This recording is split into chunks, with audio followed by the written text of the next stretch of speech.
What if I told you the reward for creating a legendary 80s rock band was getting sued by your own tribute act? They got their big break from David Lee Roth, created a song they didn't even like that became an MTV anthem, and then watched it all fall apart. The real gut punch came 40 years later. Here's how a band's legacy was put up for sale. Like, subscribe, thank you. It all started in Pasadena, a place where rock and roll dreams were either born or went to die. A guy named Steve Plunkett, the singer, had a neighbor. This wasn't just any neighbor. It was Kevin Dubrow from Quiet Riot. This is the early 80s. So having the singer of a chart-topping metal band living next door was like having a direct line to the gods of rock. Plunkett was a songwriter, grinding it out, trying to make something happen. He had this band, a solid group of musicians he pulled together. He had Steve Lynch on guitar, a guy who could make his instrument do things that didn't even seem possible. Randy Rand on bass, a cool, solid foundation. Kenny Richards on the drums. Steve Isham handled the keyboards, adding that slick 80s polish. And they started jamming, writing songs in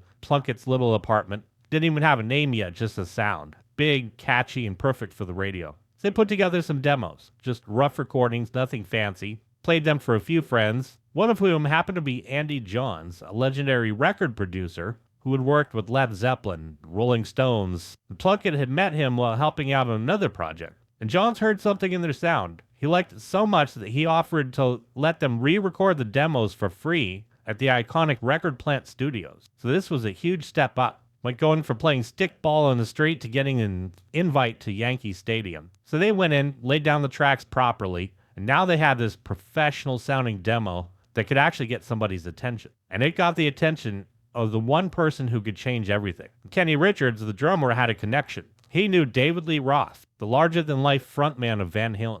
At the time, Van Halen was the biggest band on the planet. They're about to launch the tour for their album 1984, a record that was an absolute monster. Richards got the demo tape into Roth's hands. David listened to it, and in a move that almost never happens, loved it. He didn't just love it, he invited this completely unknown, unsigned band to open for Van Halen on their upcoming tour. This is the rock and roll equivalent of winning the lottery. The band who had just recently decided to call themselves Autograph were suddenly thrust from a tiny apartment in Pasadena onto the biggest stages in America. They played 48 shows, opening for Van freaking Halen, without a record deal, without a single album in stores. They even played Madison Square Garden. The exposure was insane. Every night they were playing in front of tens of thousands of people who were there to see Van Halen but got a taste of Autograph first, and the buzz started to build. And record labels, who wouldn't have given them the time of day a few months earlier, were now desperately trying to sign them. RCA Records won the bidding war,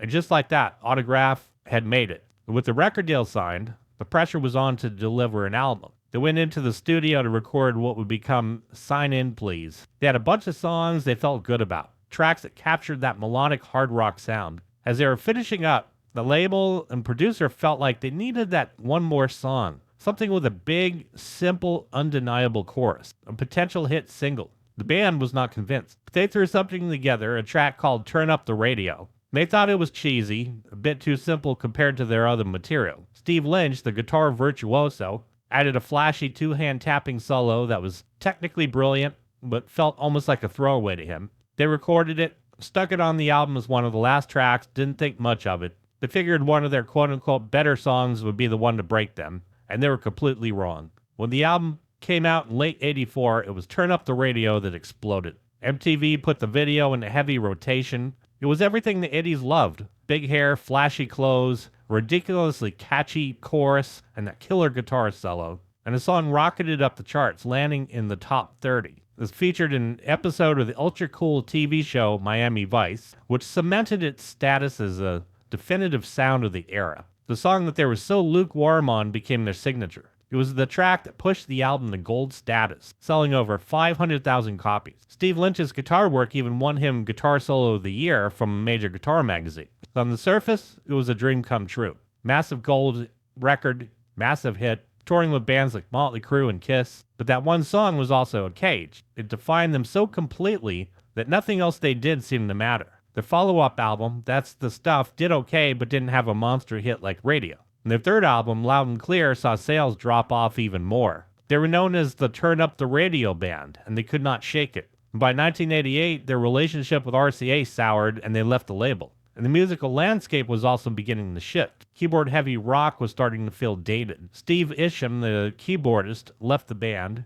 They tried to reinvent themselves with a heavier sound, but the momentum was gone. Kenny Richards left next, and by the end of '89, the dream was over. Disappointed, unable to recapture the magic, the remaining members of Autograph called it quits. And for years, that was the end of the story. Members went on to do other things. Steve Plunkett remained a prolific songwriter, even released an album of new material under the Autograph name in 2003, though he was the only original member involved. The classic lineup seemed like a thing of the past, a memory from the glory days of 80s rock. But then in 2011, two of the original founders, bassist Randy Rand and guitarist Steve Lynch, ran into each other at a music trade show. They started talking, rekindling the friendship, and the idea came up. Hey, what if we put back the band again together? What if we put the band back together? Sounds even better. And they missed playing the songs. They knew there were still fans out there. They reached out to Plunkett, the original voice. He was busy with his own career, was not interested in a full-blown reunion, but he gave him his blessing to move forward without him.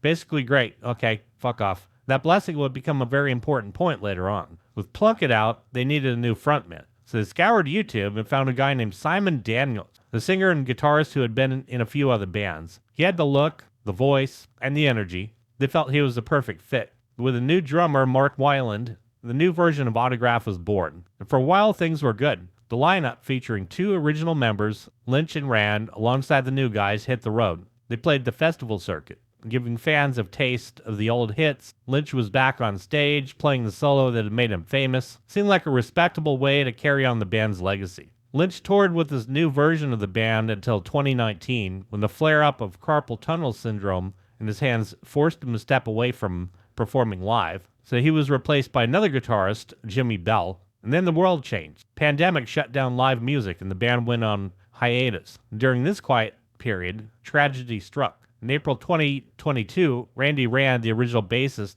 and co-founder of the reunion, passed away. He was the anchor, the original guy on stage keeping that flame alive. His death was a massive blow to the band and its history. Around the same time, Steve Lynch started hearing whispers. The remaining members, Simon Daniels, Mark Weiland, and the new guitarist Jimmy Bell, were planning to continue his Autograph. This struck Lynch as wrong. The band had always had an unwritten rule, the gentleman's agreement, that an original member had to be in the lineup for it to be called Autograph. With Rand gone and Lynch sidelined, there were no founders left on stage. To Lynch, this new version was a tribute band. So he had his lawyers send a standard cease and desist letter, a formal request for them to stop using the name. He expected them to stop, or at least to negotiate. What he got instead was a lawsuit. In a move that stunned the rock world, the new members, Daniel Simone, Simon Daniels, and Mark Weiland, sued the band's founding guitarist, Steve Lynch. They weren't just suing to be able to use the name. Their lawsuit claimed that they were the sole owners of the Autograph trademark, and that Lynch, the man who co-founded the band and played on all the hits, had no rights to it whatsoever.